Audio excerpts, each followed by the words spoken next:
He has just spoken at the White House moments ago.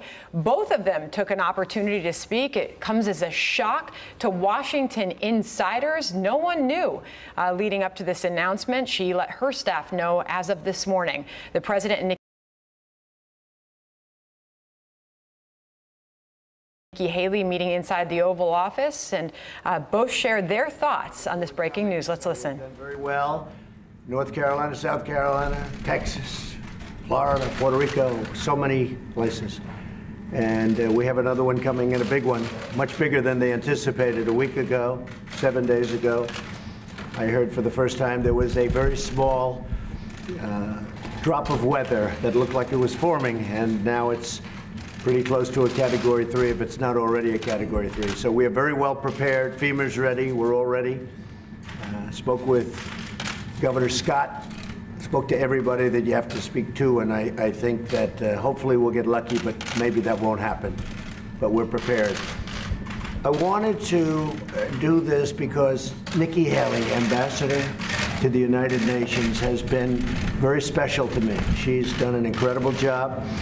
She's a fantastic person, very importantly, but she also is somebody that gets it. She has been at the United Nations from the beginning with us, right from the beginning, and worked with us on the campaign. It's been really a long time, very intense, and she told me probably 6 months ago, she said, you know, maybe at the end of the year, at the end of a 2-year period, but at the end of the year, I want to take a little time off. I want to take a little break. She's been a very successful, as you know, governor of South Carolina for 8 years, and then she did this, and this is possibly even more intense with what's going on in the world, and very dangerous and a lot of things.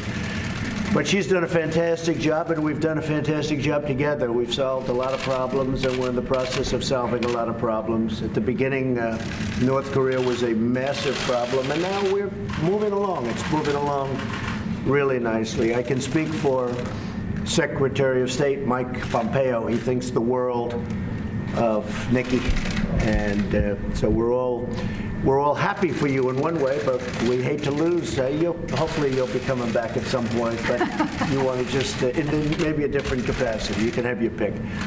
But I just want to let you know. So at the end of the year, Nikki will be leaving, and we'll be in constant touch. I know that. Whenever you have any ideas, you're going to call me because you know all the players. And that was really the thing I think she did best at the United Nations. She got to know the players. She got to know China, Russia, India. She knows everybody on a very first-name basis, and they like her. Except for maybe a couple, which is normal. Right? They can't all like you, but they do. They really like her, and I think maybe more importantly, they respect her. So, Nikki, I just wanted to tell you that we will miss you. We'll be speaking all the time, but we will miss you nevertheless, and you have done a fantastic job, and I want to thank you very much. Thank you very much. Thank you. Well, I want to say, first of all, I want to thank the President for just, allowing us to come out and talk to you this way. It has been an honor of a lifetime. I said I am such a lucky girl to have been able to lead the state that raised me, and to serve a country I love so very much has really been a blessing, and I want to thank you for that. But I'm most excited. Look at the 2 years. Look at what has happened in 2 years with the United States on foreign policy. Now the United States is respected. Countries may not like what we do, but they respect what we do. They know that if we say we're going to do something, we follow it through, and the President proved that, whether it was with the chemical weapons in Syria, whether it's with NATO, saying that other countries have to pay their share. I mean, whether it's the trade deals, which have been amazing. They get that the President means business, and they follow through with that. But then if you look at just these 2 years at the UN, we've cut $1.3 billion in the UN's budget. We've made it stronger. We've made it more efficient. South Sudan, we got an arms embargo, which was a long time coming. 3 North Korean sanctions packages, which were the largest in a generation, done in a way that we could really work towards denuclearizing North Korea.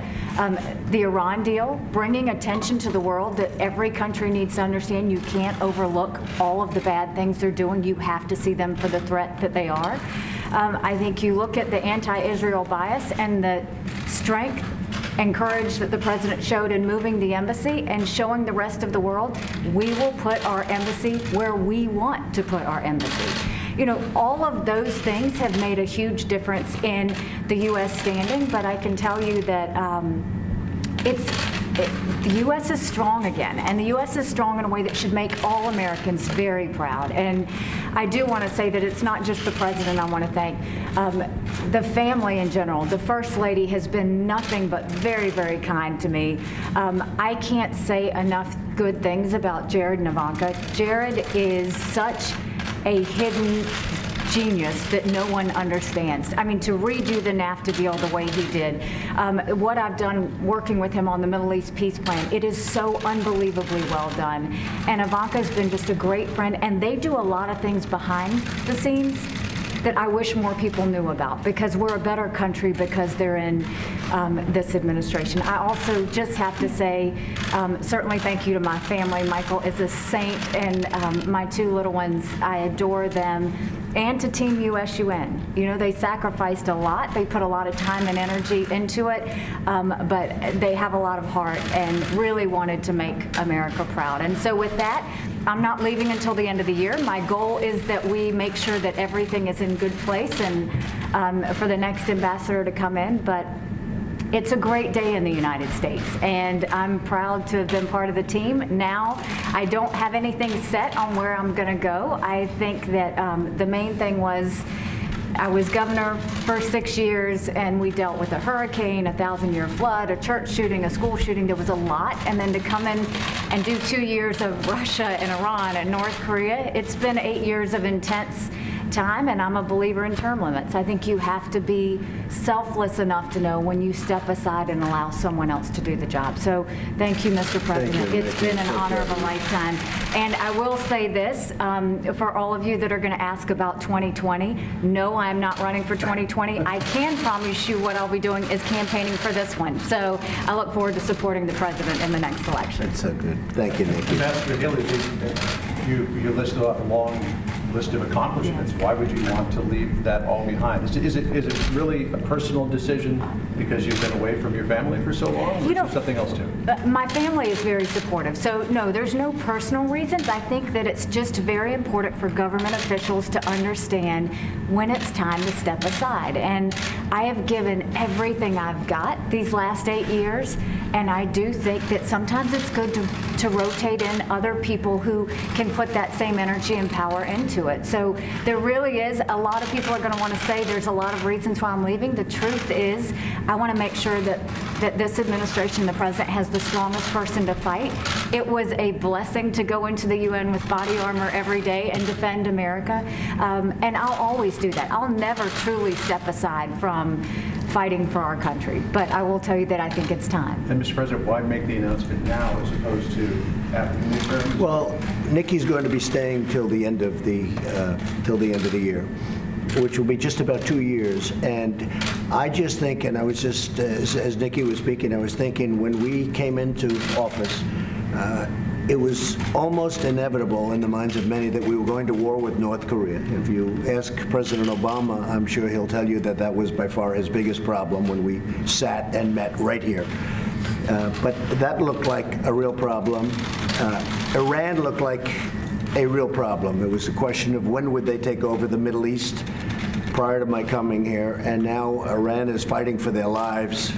They've got riots in all their cities. It's blowing up. Their inflation, their economy is in tatters. And at some point, they'll probably come and want to make a real deal, not the deal that they made, the ridiculous deal that they made. That was unacceptable to me. And so we'll see what happens. But what a difference between Iran when we first came, I'd like to say the day before we came, and also if you look at North Korea, I mean, there was a deal that there was something that was, it was a devastating, potentially devastating problem, and now the relationships are very good. Secretary of State Mike Pompeo just left, had a great meeting, also was in China, also spoke to many of the Asian leaders or went there and had some good meetings, but had a really very good meeting with North Korea. and Chairman Kim, and we've just made a lot of progress on so many other fronts also. And I think the world, as Nikki said, the world is really respecting the United States again, much more so than they have in many, many decades. We are respected again, that I can tell you, very much respected again. And people want to be on our side. Even if you look at the votes in the United Nations, I mean, votes that we would normally get no votes, we're getting very strong votes now. So I just want to thank Nikki, and I thought this would be an appropriate way of doing it, because when you write it out on a piece of paper that, you know, Ambassador Haley will be leaving, and you say nice things, people say, well, what's going on? This is the right way to do it. And when you really think somebody's done a terrific job, I felt this was an appropriate way of doing it, and we both liked it. So I just want to thank the ambassador. I just want to thank Nikki, okay? What are you thinking about the successor? Well, we have a number of people that would very much like to do it. It's a great position, and Nikki realizes it. I think she's helped make it a much better position, if you want to know the truth. I think it's become maybe a more glamorous position than it was 2 years ago. Maybe I wonder why, but it is. I mean, she's made it a very glamorous position. She's made it a more importantly, a more important position. So we have, I can almost say, many people that want to do it, and they're very good people. And I'll be talking also to Nikki about that, and to the general about that, and to my staff. But we have many people that are very, very much interested in doing it. You said you just saw Secretary Pompeo. Are you frustrated by the lack of actual announcements that are coming? No, not only am I not frustrated, I think it's incredible what's happening. You're talking about North Korea? It's amazing the way the media, who are you with? With France 24. With who? France 24. France. So it's amazing the way the media says that, you know, for 80 years they couldn't do a thing. And what are we in, 3 months of negotiation? It's ridiculous. As I've said about 1,000 times, you have no rockets flying, you have no missiles flying, you have no nuclear testing, you have nuclear closings, closing up different areas of North Korea. We're getting the remains back. It's already started, of our great heroes. We got our hostages back, and I didn't pay $1.8 billion like the previous administration. I paid nothing. But I have agreed to meet, and I have agreed to spend time. But how long has it been since we left Singapore? It was 3 months or so. And people say, that's the media saying, like, how can we be negative? Let's see, he's done really well. How can we be negative? Oh, are you disappointed with the speed? I think the speed is amazing. You have no nuclear tests, you have no rockets, and we have a very good relationship with Chairman Kim, which is very important. I like him, he likes me, the relationship is good. Mike Pompeo had a very, very good meeting. I mean, I spoke to him at length yesterday, and he'll be coming back. He'll be back tonight. And so, I mean, just the opposite. I think we've made incredible progress. Beyond incredible. Beyond it. I don't think that some of the press, some of the press really covers it accurately and right, but some of the press really doesn't. Yes, John? Do you want to take this opportunity to tell us when your next meeting with Kim will be and where it will be? Well, it is happening, and we're setting that up right now. That was part of the reason that Mike was going over to meet. They're setting up the meeting, and we'll be announcing that probably a different location. Singapore was fantastic, but we'll probably do a different location. Can you get it tomorrow live? He'd probably like that. I'd like that too. I think it would be good, but we'll see. We're talking about 3 or 4 different locations. Timing won't be too far away. We've made a lot of progress, and this meeting really is to, you know, people don't realize the importance of the first meeting. I mean, we said point number 1, denuclearization. And for some reason, the press doesn't pick that up. But that was actually point number 1. They've agreed to denuclearization.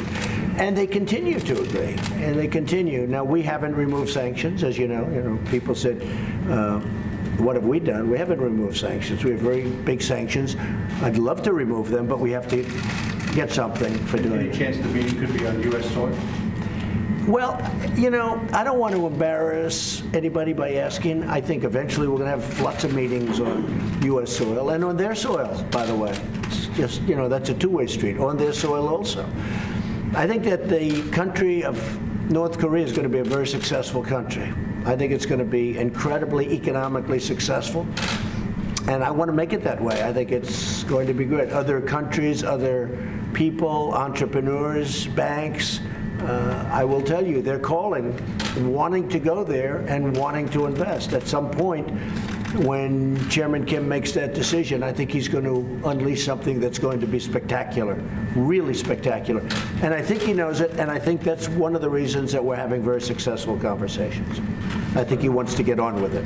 Mr. President, when will a successor to Ambassador Haley be named? Excuse me? When will a successor to Ambassador Haley be named? When? What is it? When will a successor be named? Oh, I would say we'll name a successor, I don't know, within the next 2 or 3 weeks.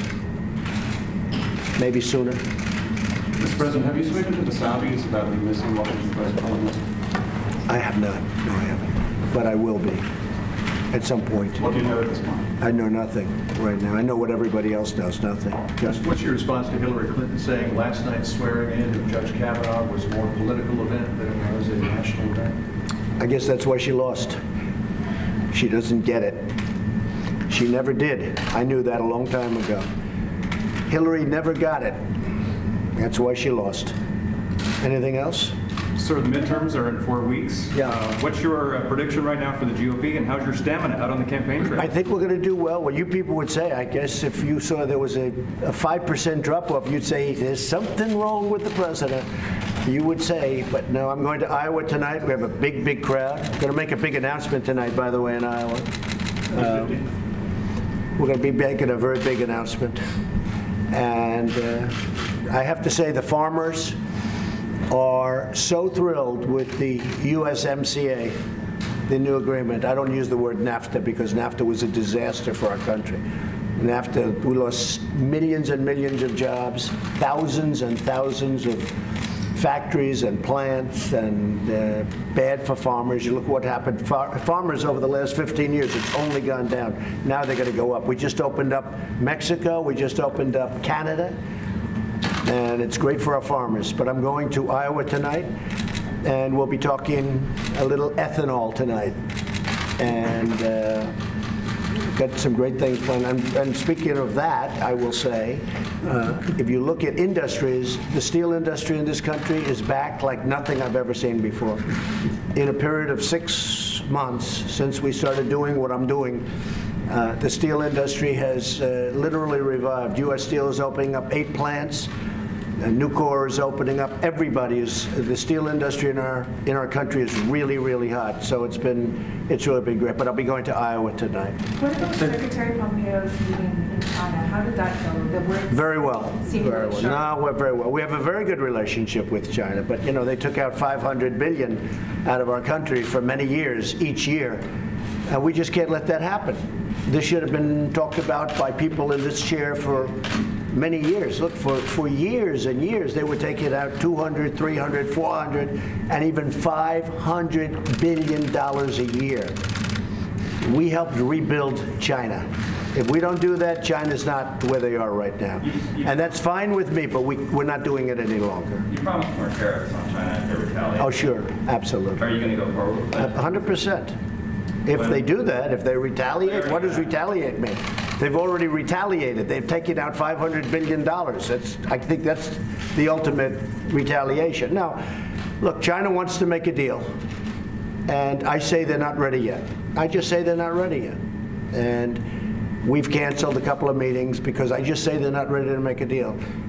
We can't have a one-way street. It's got to be a two-way street. It's been a one-way street for 25 years. We've got to make it a two-way street. We've got to benefit also. Okay? Thank you. Any other questions? So I just want to finish because this is really the pure reason for this is, Nikki, you've been fantastic. You're my friend. And I just, on behalf of the country, I want to thank you for a great job. Thank you, Nikki. Thank you very much, everybody. Thank you. Thank you. Thank you.